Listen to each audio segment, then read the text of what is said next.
O que comporta crer num só Deus? Meus amigos e minhas amigas, louvado seja Jesus Cristo que nos ama. Continuamos com a nossa catequese sobre o credo. O creio. Eu creio.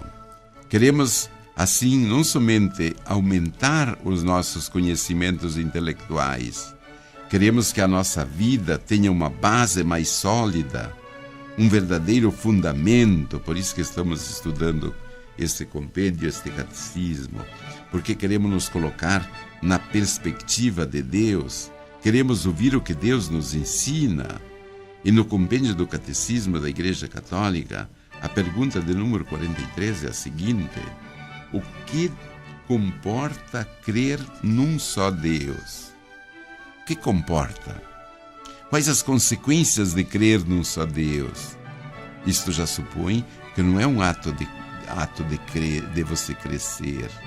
Não é um ato intelectual, mas vital, que envolve a vida toda. O catecismo chama a atenção sobre consequências do fato de se crer em Deus, o Deus único. Primeira consequência, é preciso conhecer a sua grandeza e majestade. Deus é Deus, Ele é o único. E eu tenho que conhecer quem Ele é. E aí eu vou me utilizar da sua revelação. Aí eu vou me utilizar da sua natureza. Aí eu vou me utilizar das suas obras, da flor, do ser humano. O importante é eu me debruçar, você se debruçar sobre a grandeza e a majestade de Deus. Esse gesto que já faz nascer uma segunda consequência, que é viver em ação de graças. Crer em um só Deus é viver em ação de graças. Quem entendeu muito bem foi o salmista. Quer dizer, ele contempla a grandeza de Deus e agradece. Assim também eu. Não é possível contemplar a sua maravilha. Não é possível contemplar a sua bondade. Não é possível contemplar o seu poder. E não é possível contemplar a sua misericórdia e ficar indiferente. Não é possível. Então os salmos, essas inspirações pelo Espírito Santo nasceram da contemplação da grandeza de Deus. Outras consequências, é preciso reconhecer a unidade, é a verdadeira dignidade de todos os filhos de Deus. Se Deus é Deus e criou o ser humano à sua imagem e semelhança, se eu contemplo a sua imagem, eu devo respeitá-lo. Portanto, o trabalho pela promoção humana, o trabalho da caridade, fazer com que todos vivam a dignidade de filhos de Deus, é um ato de fé. Vejam, fazer com que todos tenham a dignidade, uma moradia digna, uma alimentação digna. Isto é possível. Privilégios nesta vida têm que ser dados. Privilegiar somente aquele que está em necessidade. Esses que têm direito a privilégios. E o que acontece entre nós? O contrário. Portanto, é um ato de fé. E, finalmente, um quinto ponto: usar corretamente as coisas por Ele criadas. Ele colocou os bens não para abusar desses bens, não para usar de forma egoísta. A própria natureza deve ser usada de forma correta. Hoje há a formação dessa consciência ambiental. Respeitar a natureza, tanto a fauna como a flora.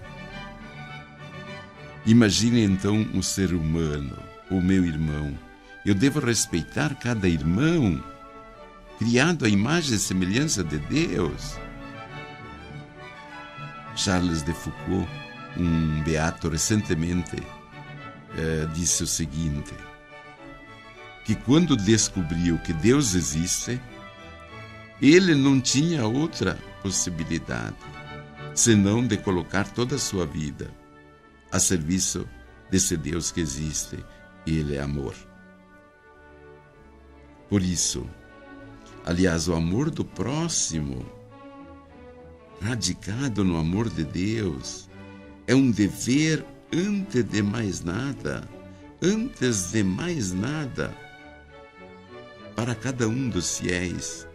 Por isso somos chamados na nossa vida a nos debruçarmos sobre este Deus, mas de forma amorosa, colocando toda a nossa vida, este estudo, esta reflexão, nesta oração sobre Deus. Pensar em Deus não é jamais alienar-se, é o contrário, conhecer a sua grandeza, conhecer a nossa dependência dele, louvá-lo, cantar as maravilhas, porque ele nos envolve com o seu amor.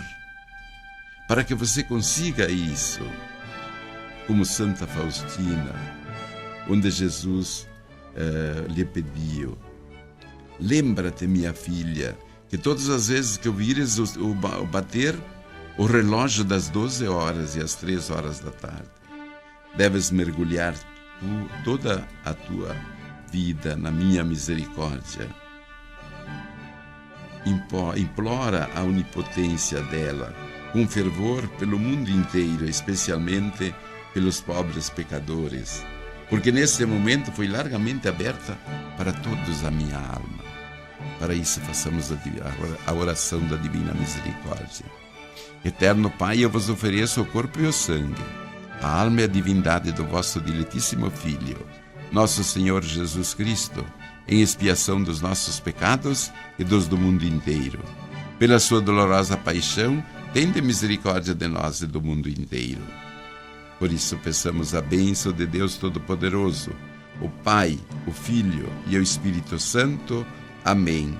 Fiquem na paz e no amor de Deus.